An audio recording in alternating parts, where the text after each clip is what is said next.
All right, let's talk about Baker Mayfield and the Tampa Bay Buccaneers, who there was a lot of questions going into this game about how well were the Buccaneers going to be able to play? How well was the offense going to play without Mike Evans and Chris Godwin? Well, let's break down what they were able to do well and kind of the mistakes that ultimately sunk them. Obviously, the defense not playing well was a big one, but I'll talk about that in a Kirk Cousins video as of right now. Simply just talking about the Buccaneers offense. First, we got to talk about the rushing game, which I thought was very effective in this game. They kind of had to abandon it towards the end there due to getting down multiple scores. But here, Mayfield's going to take the snap. He hands the ball off to Bucky Irving. Relatively well-blocked play to get him to this spot. You get to the next level. And here's where, Bucky Irving, he's rushing at a really high level right now. He's easily, I would say, the most talented skill player they have as of right now. Watch him just sidestep not just one, but really three Atlanta players, and even kind of, falls forward while getting tackled to pick up an extra 4 or 5 yards there at the end. That's good stuff there from Bucky Irving. Not saying he's doing this every play, but there's a lot of plays where he's turning 2-yard gains into 5-yard gains, turning 0-yard gains into 5-yard gains, right? This play turning a 5-yard gain into a 15-yard gain. Those things really can help out a running game and make it work a lot easier. Also, something like this, the screen pass game, which, again, trying to figure out how you can be effective without your top two receivers. Well, something like this can certainly work. The Atlanta Falcons are going to be in a man coverage situation. That's what Tampa Bay is going to do. They're going to have their two receivers and tight end towards the top of the screen, run out and block, and then they're just going to flip it to Rachaad White, who is the halfback on this play. And so, again, 1st down and 10, so you don't need a big gain, but if you can, kind of worst case scenario, it almost works as a rushing play is usually why you do this. But here you see that, Mayfield gets the ball to White, really well blocked out on the outside right here. There's a couple of Atlanta players who maybe didn't take the best angle to get over. Here it's hard to say exactly because they were off screen when the play began. But as you see, White does a good job in open space, runs by them, gets into the end zone for a touchdown. So really good stuff here by, Tampa Bay in general, blocking on the outside, Rachaad White, everyone doing their job. So this was another way they were able to move the ball. And then early on, when they needed Mayfield to make the occasional play, he was making them. Because, there still are going to be situations like this. It's a 3rd down and goal. If you run a screen pass, there's 2 players covering over the middle. One of them will probably get over and make a tackle, so that probably wouldn't work. Don't really want to run the ball here. It's kind of too far away. So they want to throw the ball. What are they going to do? First, they're going to have really the only wide receiver on that side of the field running over the middle, trying to clear out some space. Then the tight end, Cade Otton, who, I said Bucky Irving might be their most talented skill player. Cade Otton might be their best receiving option at this point. He's a very good receiving tight end. You see the route that he's running.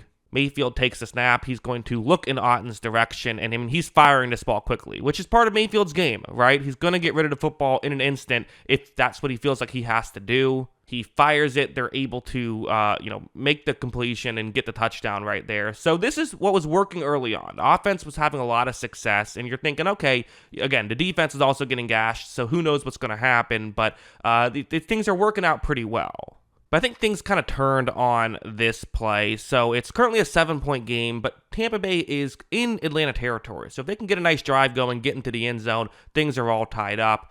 Instead, this would happen, which, on paper is a play that can certainly work. And you could argue this is a play where missing their starting top 2 wide receivers really hurts them, as weird as that sounds. So let's describe the play. It's a zone coverage concept Atlanta is in.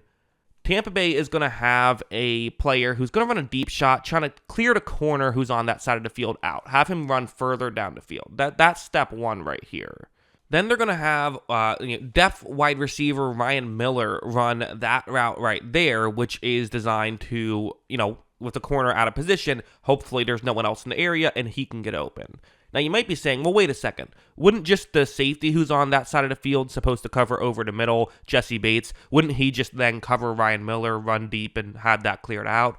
Well, yes, but Tampa Bay has a plan for that as well. You see how they're going to hand the ball off here. This is a flea flicker, but you look further down the field, this is just not being executed well at all by Tampa Bay. Both these 2 wide receivers are right next to each other. That's not how you run this play. One player has to get down significantly quicker, that the first player has to get down significantly quicker than Ryan Miller. It's just a timing thing. You got to get this down. These guys haven't probably done this as much as maybe some other players have that were supposed to be starters. The ball is back to Mayfield, who, I'm going to be honest, still needs to read this situation. Sure, there's a bit of space right here, but again, because they ran it too closely, what happened was Jesse Bates, who was watching the running back the whole time, didn't get too far out of position.